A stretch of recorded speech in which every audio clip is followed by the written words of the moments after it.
Hey guys, welcome back to another episode of the S Method podcast, Strong, Sexy, Successful. And I created this because I wanted to bring women from all different careers, areas of the globe, experiences to talk about whether it was adversity, whether it was the process of how they built their business, how they achieved athletic endeavors, a lot of things that you're going to be able to pull value from to understand how you can really have it all. But there's certain things that you have to do in that journey that may not be pleasurable to other people. It may not be favorable. You may get pushback.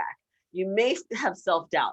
But hearing from these professionals, these athletes, these entrepreneurs, is going to really encourage you to realize that you can't have it all. But there's one person that you can't let down, and that's yourself. So we're going to talk about all of those issues. And today, oh my goodness, we're going to be all over the place. So we have so much value to share. Ashley Evans is my former student athlete from the volleyball team at Purdue when I was there for 7 years. She's currently in Germany playing professional volleyball, had a stint with Team USA, which was a dream. And it wasn't always a walk in the park. So I want to start off by introducing this amazing human who's like, I don't even want to say you're a mini me because I think you're better than me. I just think that there's parts of us that we really resonate with, that we become so aligned that this is going to be absolute fire. So why don't you do even a better job than me introducing yourself, and then we're going to talk about some stories. Well, first of all, thanks for having me on here, Spec. Would not be half the person or player I am today without you and many other individuals who've impacted my life. So I started as a multi-sport athlete as a youngster, and then decided to play volleyball when I had to choose come high school. And athletics was a huge part of my life growing up, but it wasn't the number one focus. I was raised in a very humble, faith-oriented household that focused on school first. So athletics always came second, but it was always a huge part of my life. And volleyball allowed me to go to Purdue University and play on a full ride scholarship for 5 years. And Spec, you were my strength coach for all 5 of those years, some of the best years of my life. Had an amazing 5 years, an amazing career. I had goals to finish my career as an All-American, and I ended up doing that. And then I decided I wanted to go overseas and play professionally and see where that could take me. And my goals post-college didn't really come to fruition inside my mind until probably my junior or senior year.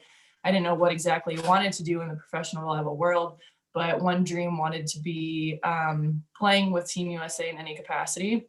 And we can touch on that, but that finally came true in the summer of 2019. And now I'm in my 3rd season overseas in Germany, and I've experienced a lot, highs, very low lows, which we can get into as well. And I think just athletics and academics, all of the challenges I've endured have shaped me into the woman I am today. And for those out there that don't know a lick about the sport of volleyball, I want to express to you that Ashley is a setter. And if you don't know a thing about sports, just think about this. Like, this is like kind of like the CEO of the company. If you are a football fan, that's like your quarterback. Like the direction of the play, the direction of the team, it comes from one person. Yeah, there's a coach on the sideline, but the setter is literally making decisions based upon a lot of things that are going to set up the rest of the play. So while everybody on the court is valuable, they have a job to do. It starts with the setter. So with that being said, you have to be an amazing leader. You have to have vision. You cannot be, I'm going to go on a limb and say this, super emotional. Like, if you ever watch an NFL quarterback do their thing, like, they have to be able to maintain composure. So to have somebody like that in every sporting team or specific sport, it's a personality type, right? We used to call Ashley the Terminator, because it didn't matter. Whatever we put in front of her, she literally, you can see right now, she's super sweet, very well educated, like the whole deal, kind, faith-driven, but like, she'll kill you. Like, so we used to call her the Terminator because it didn't matter if it was PRing on a squat, or if it was holding teammates accountable, or if it was driving the play. Like, she was going to crush it, and she was going to do it way beyond your expectations. So just so you have a frame of reference, this is who and what you're talking to today, and who you're going to hear from with respect to the situations that we've gone through, not just in a coach athlete relationship, but now, what year did you graduate? I lost track of time. It's 2021. 2018. So yeah, so it's been like almost 3 years now that you've had more of this as a career than, you know, being a student and having to have those student restrictions on you, but the same work ethic got you to where you are today. So this has been an 8-year long thing, 5 years of the coach athlete relationship, where of course a really good coach, whether you're like me, a strength coach, or a team based coach, like a head coach, they have to be able to work with their athletes to get the buy-in for the rest of the team. Okay. So there's always going to be someone you connect with. And I've had athletes that I've coached, and granted, I was in the weight room primarily, but there's a lot of time we spent before they even get on the court or the field or whatever, that there's like, you got to build that relationship. So that's why this has extended far beyond just those 5 college years. And you have to understand that to get the team to success, and we'll talk about a lot of our successful years and maybe even some of the downfalls of where we could have been better, but this is all life lessons. So just to know, this is the caliber of the person you're hearing from, and the lessons are like legit. I wanted you to introduce us to one of your most fond memories of things that really taught you a lesson, whether you grew or you saw teammates grow. What have we encountered that you want to share? We've encountered a lot, and I had to go through those 5 years and kind of pull 1 or 2 memories that really stood out. And one thing that stood out was, I think it was my junior year in college, and we had 6 a.m. workouts during the summer, bright and early. Actually, not even bright. The sun wasn't even up at that hour. My bright idea, I'm sure. And we had a running sprint day, conditioning day on Mondays. That was our normal routine. And it was one of the toughest days we had. And we were not doing what you asked us to do. It was our sprint day. You had all of our times and our reps on a clipboard on a piece of paper, instructing us what to do, when to do it, how to do it like normal. The attention to detail was your number one thing for us, your number one priority, and something that always has stuck with me, just the attention to detail. And you were getting so frustrated with us, rightfully so, as a coach, because we were not doing what we were asked to do. And I remember you threw the clipboard down, and maybe it even broke. I can't remember, but you threw your hands up and said, you let out a few expletive words, but you're like, let's get our shit together. And we're not doing what we're doing and what I'm asking you to do, and you're not on the end line, you're not finishing on time. And a lot of us started crying. And I'm not going to say if I started crying or not, but some of my teammates started bawling and saying, what is Spec doing? She's so mad at us. She's just so frustrated. And I think that really showed that coaches have to hold their athletes accountable. And you're going to have the emotional days, but it's how you take those tough moments and learn from them. And so we went through a lot, but that's one thing that stood out, because I don't consider myself a super emotional individual. I like to kind of hold things in and not be super vulnerable, and that can be a strength and a weakness. But I remember that day, and I think we learned a lot from that day. We did. And just to put it in perspective, you know, I was always like trying to be Yoda, because like when you know what's going to work, and then through trial and error and also science, like there's an element to me where I was just trying to be Yoda, and you know, I just knew I had the power, and all I had to do was smile and be like, here's the whistle, here's the stopwatch, you didn't make it, do it again. And I didn't have to get upset. So when I got angry, just for the people that don't really know me, if you get angry too much, it loses its luster. People don't really realize that, like, you know, you just fly off the handle, you're an idiot, and then they tune you out.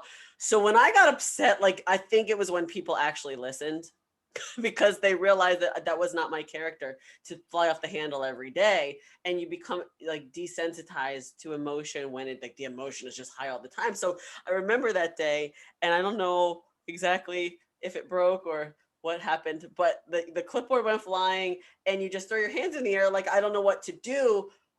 And it didn't come from a place of like, oh my gosh, it's like my head. Because at the end of the day, I was going to have a job. But you never approach your job like that. You approach the situation as like, we have to maximize this because it's a growth opportunity and we will be better in the end. So I was more or less paying attention to the excellence factor of it. Like, like, you have nowhere to be right now. There is nothing else to do. Like, let's just focus. Because a lot of times it was blips that were not like, I don't even know what the word I'm trying to say. Like, you could have fixed it. It wasn't one of those things where we were out of shape. It was purely effort driven. Right. Effort driven attention to detail. And thinking back timeline wise, I think that was actually going into my senior year. And we had a team that could be a Final Four team. And we knew our potential. And I think that was near the end of the summer too. And we had sort of a buildup where we had a really strong, successful summer, but still had, some roller coaster moments. And as a coach, I think you have a lot of responsibility on your shoulders to get us to achieve our fullest potential. And knowing what we could achieve, I think maybe it just kind of blew up a little bit, knowing that, hey, we're not doing the best that we can and we're not paying attention to the detail. And it's the little things that will make the difference in the long run. And you knew what we had in the tank and what we could achieve that year. And so much of what people see is our final performance on game day, but everything that goes into that beforehand, it's those 6 a.m. workouts, it's those long days. That's what really makes us. And so I credit you to showing some emotion, because it shows that you really cared and you were so invested in what you're doing in your job. And I had never experienced the coach that took their job so seriously before I got to Purdue and met you. I still remember the first time I met you before I even got there my freshman year. And you're like, hey, this is the weight room. This is where you'll spend 80% of your time outside of the actual gym that you'll play in. And these are some of the workouts you'll be doing. And so you really invested in your players. And I think that emotion just showed that you really cared. Thank you for that. And I think one of the reasons why, like, when I started competing myself, it brought that spark back out, that it's like, no. You don't realize, like, you're coming in for a 6 a.m. workout. I've been here doing mine since 4:30. There is no excuse. Like, I'm already done by the time you roll up at 5:45 to eat your snack. So I think me keeping that fire alive in myself really gave me like that extra boost of like street cred to demand more, because I was demanding it of myself. And this isn't really like about a pat on the back. This is me being like, that work ethic that parallels with bodybuilding. Like, you cannot fake it. You either show up looking right or you don't. You either put in the work to eat those meals every day. And a lot of people, when they're in a sports team environment where somebody could pick up their slack, or, coach could call another play, or whatever the case is, like, you could kind of hide it with a little talent.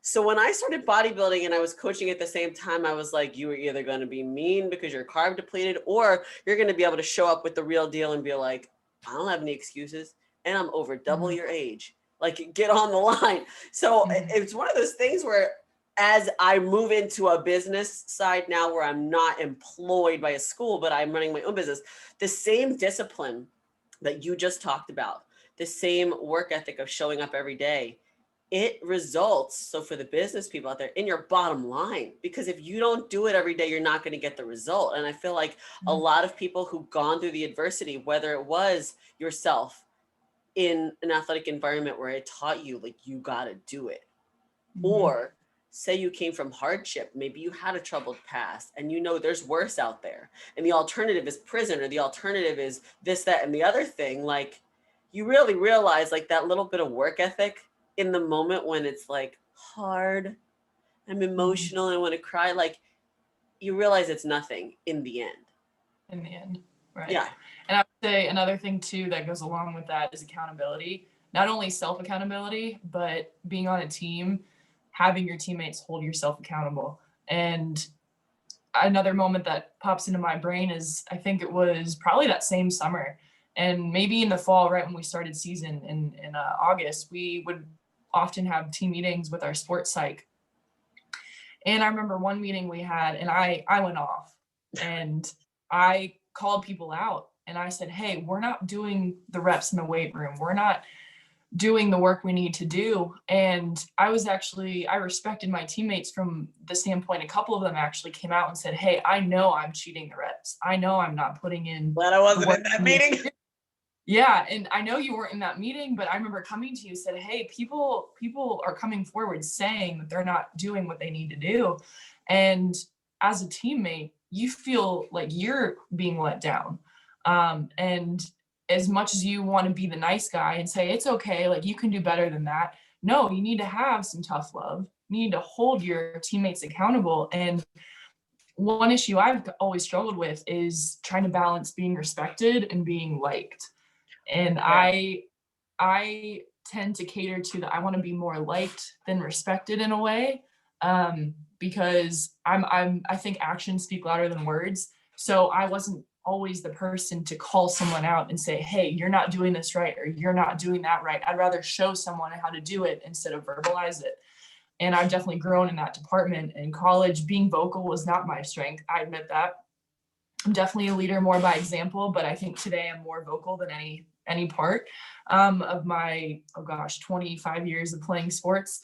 So it's a process, but I think holding others accountable and not only showing it by making sure you put in the work yourself, because you can't hold someone else accountable unless you do what you're doing. I'm not going to ask someone to do something that I can't do myself. So I think that Yeah. accountability goes a long way. And that comes into play, especially in my career now. So for example, I even had guilt when COVID happened, and I just decided, oh, I'm gonna sit down and I'm gonna eat some peanut butter and some brownies for like the next 3 months. Like, it doesn't work in your favor to be a fitness coach that's like, oh, well, I'm human too. But it does bring you back to a sense of reality. Like, okay, this is what people are going through. So now that I experienced it firsthand, but my responsibility to myself first and foremost, but to the fact that that's my career, is I can't harp on my clients for making poor choices if I walked into that. And I think it rears its ugly head when you finally have that moment where you realize you have not done what you're supposed to do to be able to demand excellence of other people. And one of the things that Ashley was so good at was showing up early, staying extra, always. Like, she literally is like the Drew Brees of volleyball, because if anybody back at the Purdue days knew Drew Brees and his work ethic, like, he did the same thing. He was always in film. This is all like, your old wives' tales that everybody tells you that have been in the building for 30 years. Like, no, he is that dude. Ashley is that person that did all of those things. So it's easier, maybe not from a self-confidence standpoint, like you just don't feel like it's in your nature, but it is easier to justify saying, well, go to film, or go and dig more balls, or go and do this, like, because you're doing it. So in business, especially when I see like other trainers that are not in alignment with their goals, they can't, how do you hold your clients accountable and say, put down the junk food if you're doing the same thing? There's relatability, and then there's, okay, now you're just a bunch of blind leading the blind. Like, we need a leader. So leadership, I think, is one of the biggest things that you had to display, but you did it naturally. And I don't think you really knew you were doing it because it was uncomfortable until maybe we have imposter syndrome. I mean, you can't just walk in as a freshman unless you're very special and be like, I'm a leader. Like, people don't recognize it. And you were always a leader by example, but I would venture to say that by the time you became a senior, and then now on other teams where the standard that you've held yourself to before may be a little different, that you're like, all right, I have to be a leader in a different way now. I can't just be the workhorse. Absolutely. And the imposter syndrome, actually writing a couple notes for this, that was one thing that came into my mind that we can touch on for sure. I was not a highly touted recruit. Maybe there's a well-known ranking system of recruits going into college volleyball. And normally it's called Prep Aces. And normally 1 to 100 are the most respected and highly touted recruits. And so I was number 21 going into 2013 recruiting class. And you could say that's highly touted, but the top 10 are the ones that, hey, these are going to be the 4-time All-Americans. These are going to be the ones on the national team in 5, 6, 7 years. And I never had those projections for my career, but I did have some history of working my ass off, doing the little things. And I think testament to my parents, my brother, who's even a better athlete than I am, he and my parents instilled those qualities in me, but they were perfected in a way when I got to Purdue through you. You told us, hey, you need to be here early. You need to stay late. You need to stretch, roll out, recover, get nutrition right, get sleep right. And it's all about those little things that you do outside of the gym. But for me, even doing all of those things and making sure I put in the extra work, I think one of my biggest flaws through college, and I still experience it today, is having that imposter syndrome, that even though you know you're doing the right thing, when you achieve success, maybe something you did not ever envision yourself achieving, you still might think in the back of your head, hey, someone might think that I didn't do this or achieve this in the right manner. But despite the fact that you know you did, and I think imposter syndrome is something maybe females even experience more than males, but it's something that I've struggled with to this day.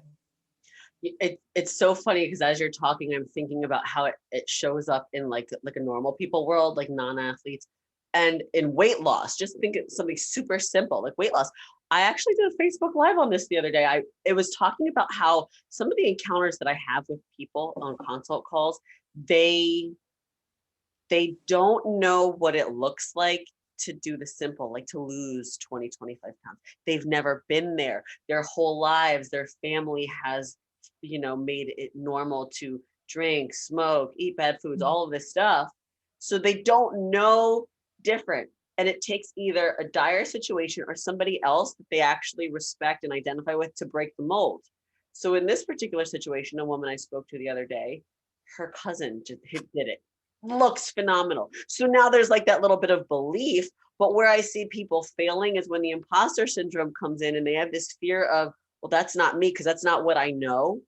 It's like we had to teach athletes, and I say we as in not just me and sports psych and academic advisors, and then of course the coaches on the staff, had to teach the athletes that like every level you're trying to get to is going to demand another version of you.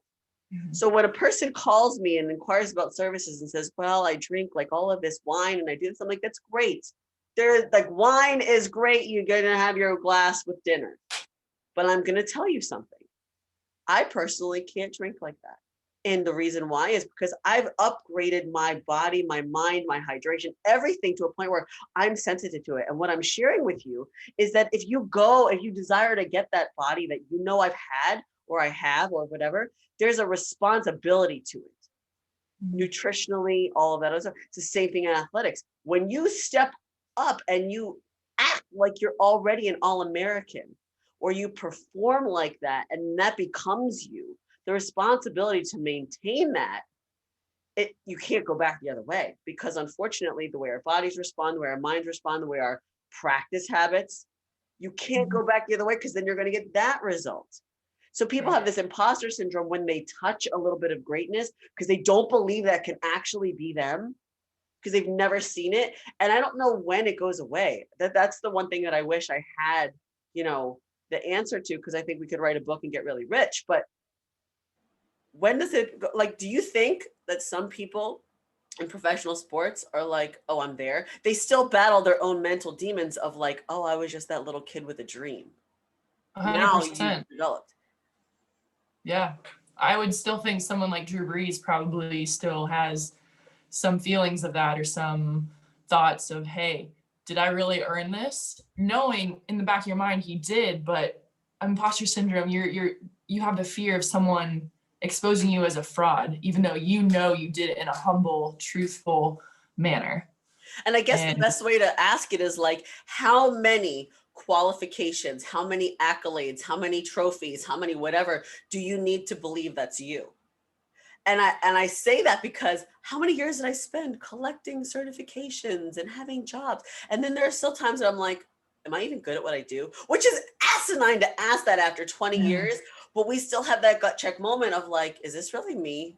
And then the thing that's really made it, and this is now specifically speaking to people in business, the thing that I've noticed with fitness is there's a difference between somebody with PhDs and master's degrees who don't know what they're doing in their mind and the person that has nothing but confidence and action.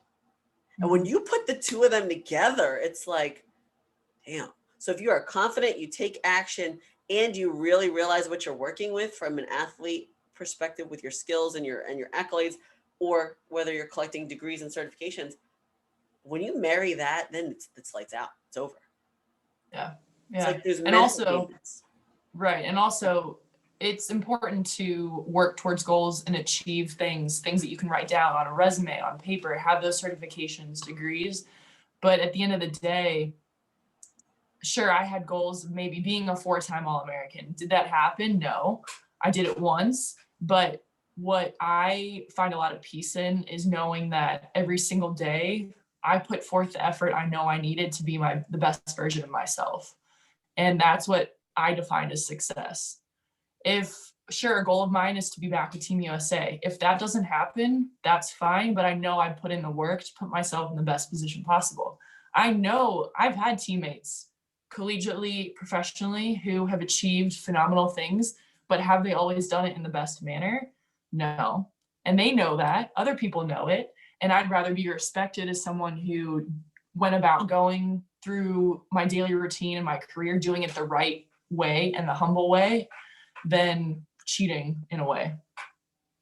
Or, I mean, let's call it what it is. There's people that they don't work hard at all, but their talent got them by until the work ethic rears its ugly head, because that's the little extra bit that that would have made the difference. There's only so high you can jump. There's only, so many kills you can have until you cave as a player, because now you can't withstand the mental, the issues that you're going to deal with, because the reps in that department were never stretched. Like, there's a danger with being so talented with no work ethic, that it's the exact opposite. And there's a frustration with all work ethic and no talent, because you're constantly looking at the talented person. It's like, God, you're wasting it. You're like totally wasting it. It's the same thing like with bodybuilding. It's like someone has amazing genetics but doesn't know how to work hard. How much better can you be to maximize your genetic potential versus the person who's never going to have the right shape? They're never going to have the right proportions. I don't care what you grow. I don't care what you shrink. I don't care how lean you get. Like, you just look like crap. But it's unfortunate, because that's just what you're built with. It's crazy. It's crazy how it goes both ways. And I think one thing that you said that I definitely feel like will probably bring up another story is the respect versus like. You did a lot of things that everybody respected. Like, they couldn't argue with you for doing and saying some of the things they said, but they may not have liked it. So the only beef they had is because, well, you got in their feelings because they weren't in a position to really honestly like be mad, because it's true. But the respect that it came from saying, no, this is what it is. It's right here. Like, you can be mad if your bank account says 0, but you can't get mad because it's on paper. It is what it is. If your stats are crap, I mean, hello, we have to do something about this. So to focus on the factual things like you had to do when you had to have those respect versus like conversations, I feel like that's something that, I don't know, maybe you could elaborate on it more, but the bottom line is, like, you have to check your ego at the door and approach it as emotionless as possible. But if you do get emotional, it's got to fire you up for good. You can't just sit there and cry. Yeah, I agree. And also, I think when you're between the ages of 15 and 20, you're really trying to figure out who you are. And who you are is very dependent on how you were raised and the environment you were raised in. And I think during college, I learned a lot of patience because I had some fundamental differences between some of my teammates, and even in professionally over here, overseas. But a lot of teammates I've played with in the past, they have the talent to be some of the best athletes in the realm of volleyball, but the work ethic and the mentality wasn't there, but yet they were still more successful than those who didn't have as much talent, but had a work ethic that outdid theirs. And so I think they knew in the back of their minds that, hey, if I did what she was doing, then maybe I'd be even better. But they knew they were just getting away with talent alone.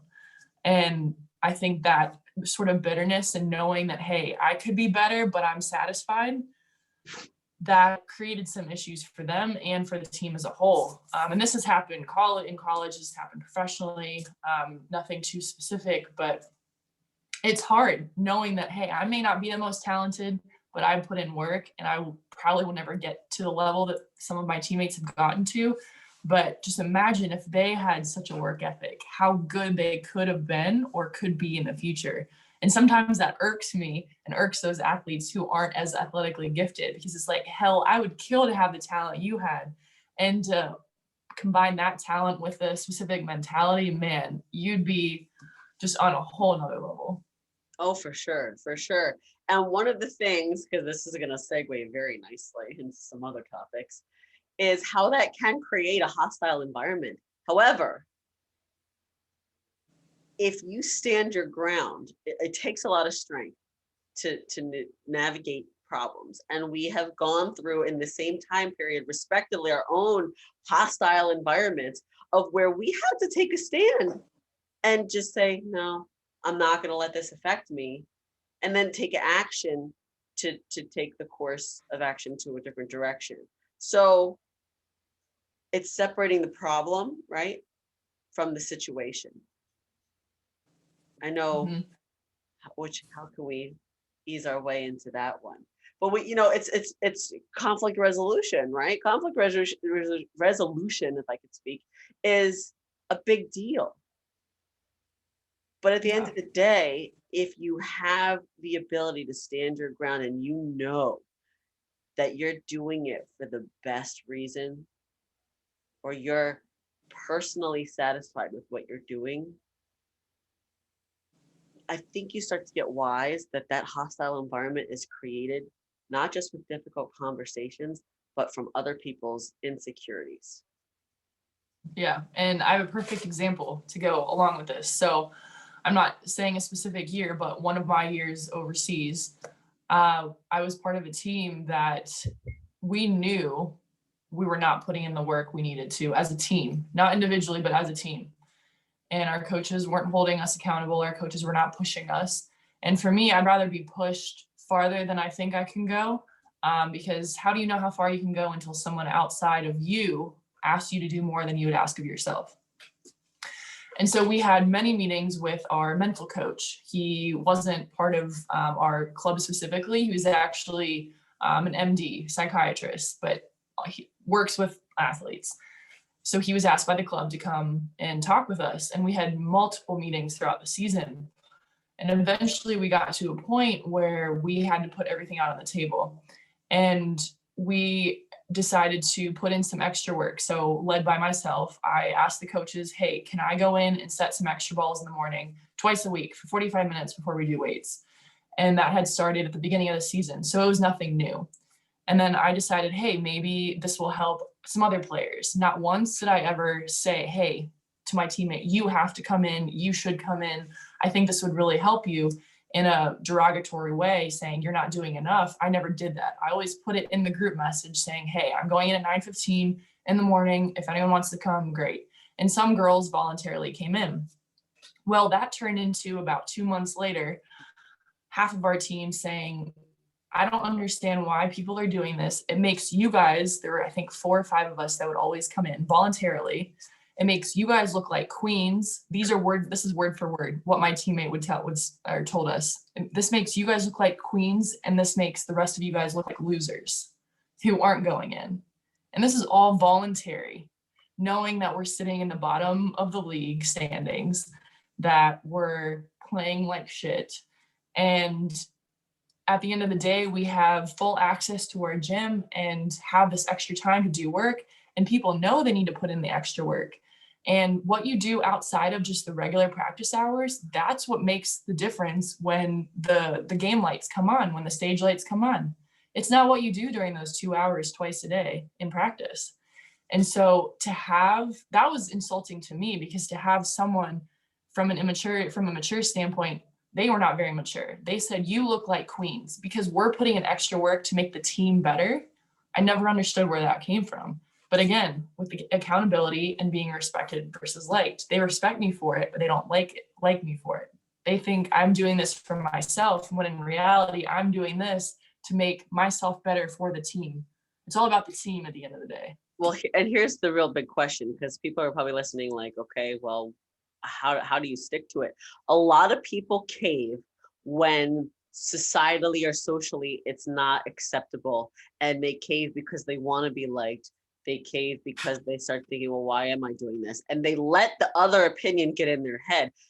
What is it, do you think, whether it's you personally or other people have said it or just in general, that keeps you doing that? Like you could have easily said, screw these people. I'm not doing this anymore. Why should I get better? Because the season's in the crapper. Like it's not getting any better. It's almost over. Oh, let's just hang up our shoes till next season. Like what kept you doing it when every single odd was against you?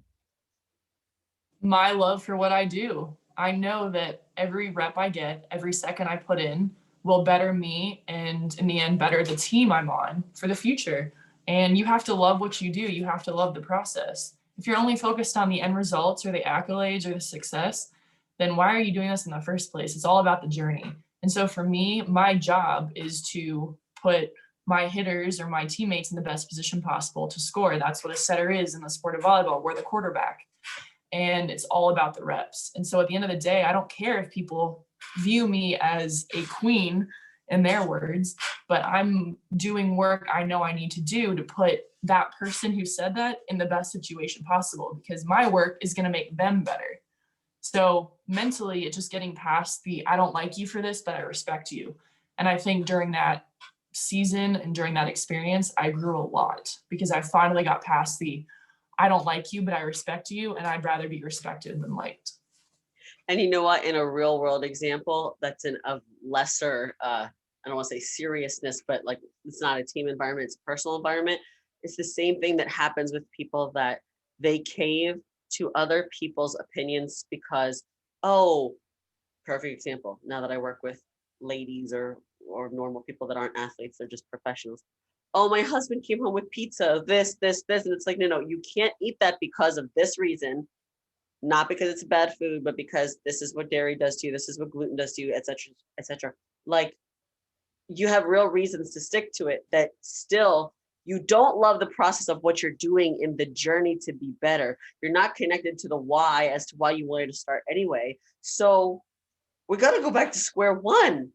And it's so funny how in an athletic environment, it relates so much back to simple things like just eating the right foods, just knowing why you wanted to lose weight in the first place, just knowing why it matters to you that you still go and lift weights, even when your husband or your sister or your brother or your kids are like, what are you doing that for?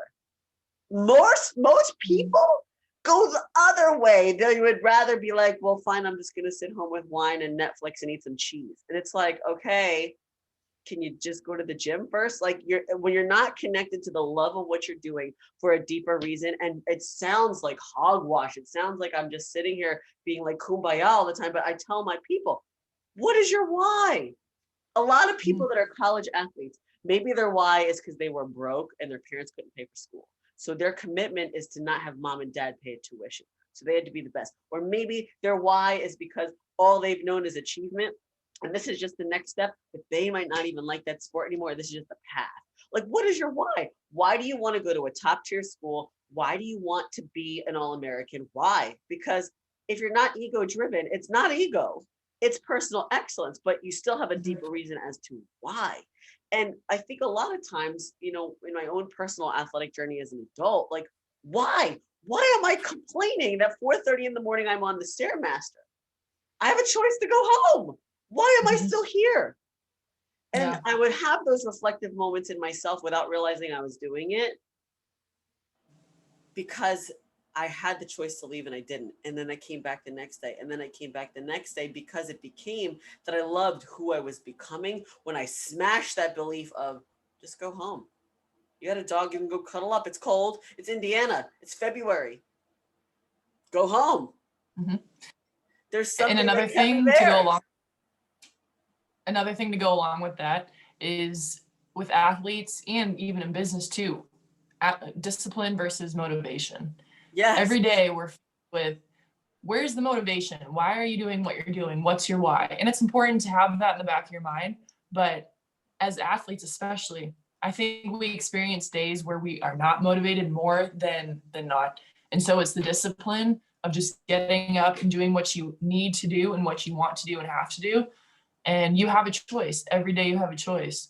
And I have a choice to go in and put in those extra reps. I don't have to. It's not expected or necessary, but I'm disciplined enough to do that. And that's why in the end, it will pay off.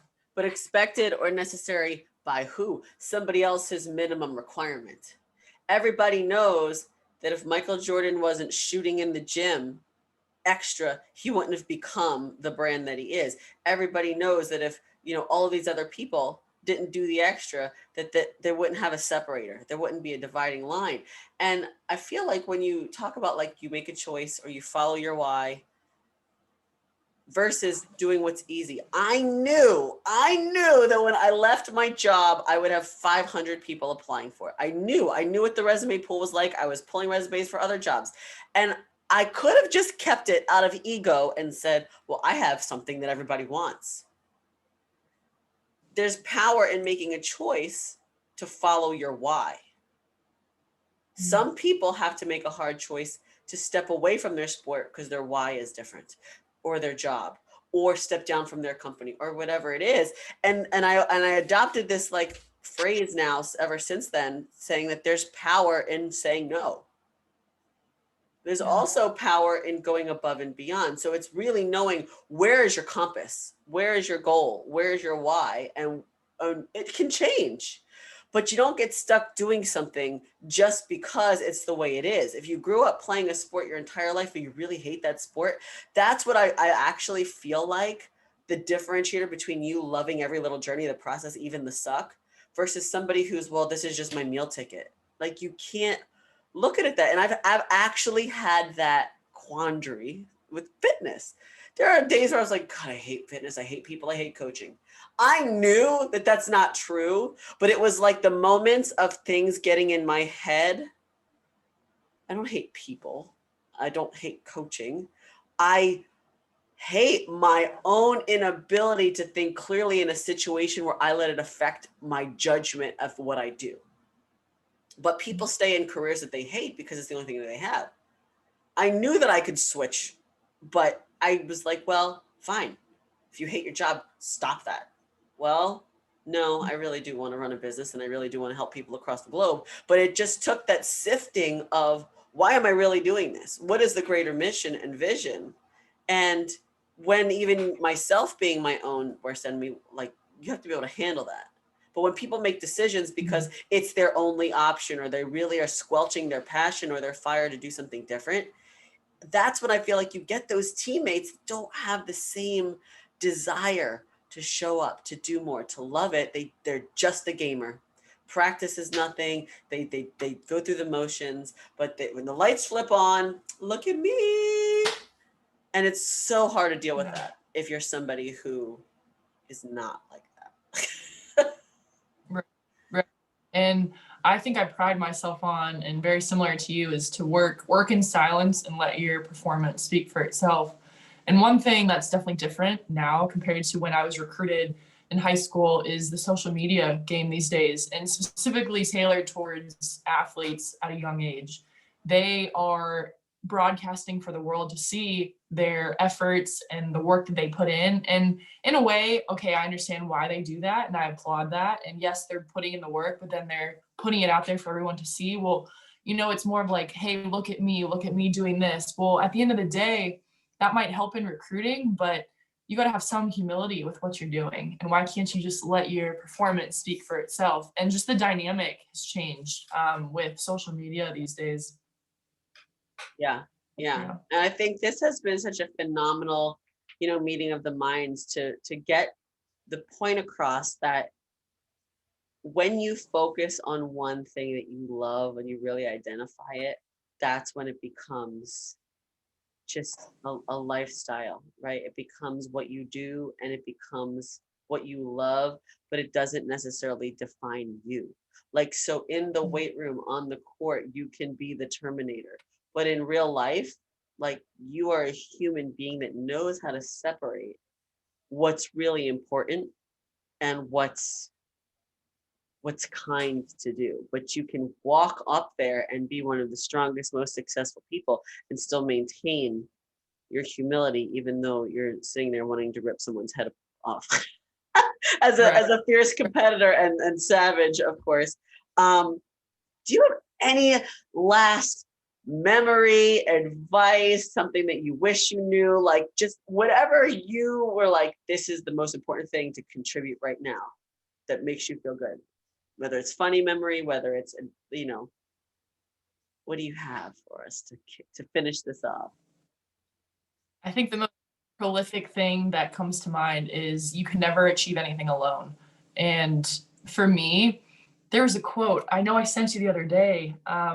Those who might need some of the most help refuse to ask for it because they're so used to being independent and doing things on their own and holding themselves accountable. But at the end of the day, one thing I really come to realize is to get anywhere in life, you have to have mentors, you have to have friends, you have to have people that hold you accountable and that can lead you in ways that you can't lead yourself. And through my entire career, I think of my coaches in college and you and teammates that really understand where I'm coming from deep in my heart and soul of why I do what I do.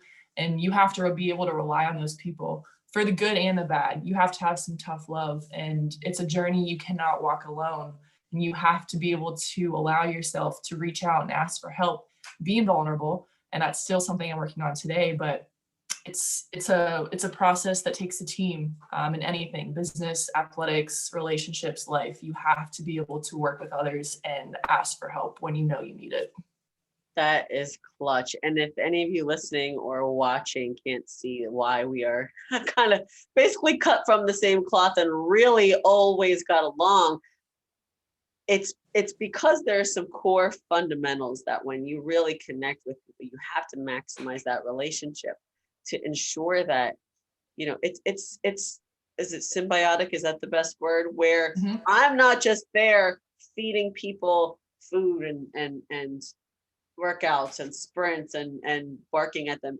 I'm learning every day from my clients or from my former athletes or whatever. And there's always something that you can learn. A mentee and a mentor kind of situation, which said you have to have mentors and coaches.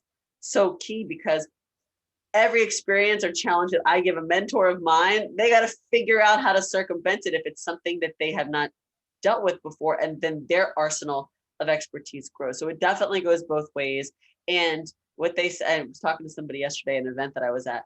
When the student is ready, the teacher will appear. And I think you always have to work on yourself being ready to accept that, because then it will come. So I know the best way to see this fire and work ethic is to tune in, but you are in Germany. So we're going to need to know like how we could keep up with you, the team, the schedule, or anything that you put out there. So what's the best way to keep in contact or get in contact and keep up with what you're doing? Yeah. I'm on social media, so you can find me on Instagram. You can also find our team. I play currently for VC Wiesbaden in Wiesbaden, Germany. We have a team page. So that's the best way to follow my career, both on and off the court. Yay! Thank you so much.